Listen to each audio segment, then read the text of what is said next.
Hello guys, हमारे video में आप सभी का स्वागत है। आप लोग कैसे हैं? आशा करती हूँ स्वस्थ होंगे, मस्त होंगे, अपने अपने कामों में व्यस्त होंगे।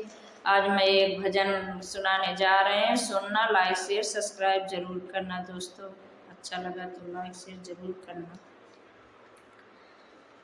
कैला तू बड़ा नीच कमवा, चोराए लाया सीता सजनवा।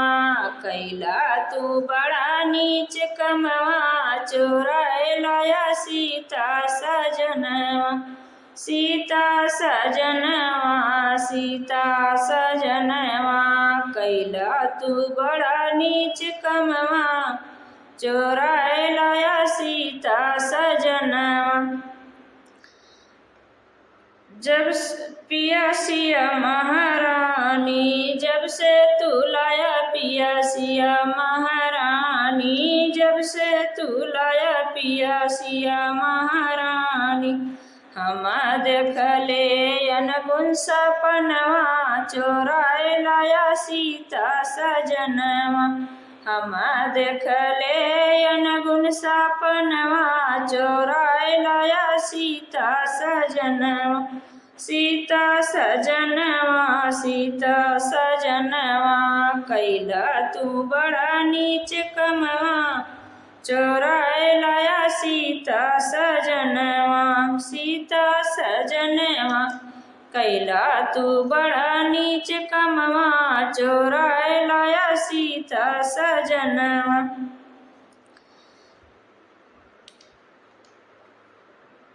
जे कर नारी पिया तू हरि लाया, जे कर नारी पिया तू हरि लाया।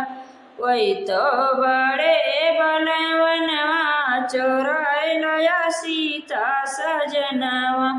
वही तो बड़े बलवनवा, चोराए लाया सीता सजनवा। कैला तू बड़ा नीच कमवा, चोराए लाया सीता सजनवा। वही कैला तू बड़ा नीच कमवा, चोराए लाया सीता सजनवा। रामा कै नारी पिया तू दई डारा, रामा कै नारी पिया तू दई डारा।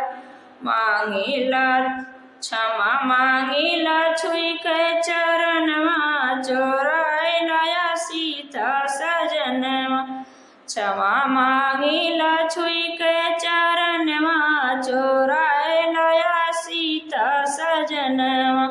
कैला तू बड़ा नीच कमवा, चोराए लाया सीता सजनवा। सीता सजनवा, सीता सजनवा। कैला तू बड़ा नीच कमवा,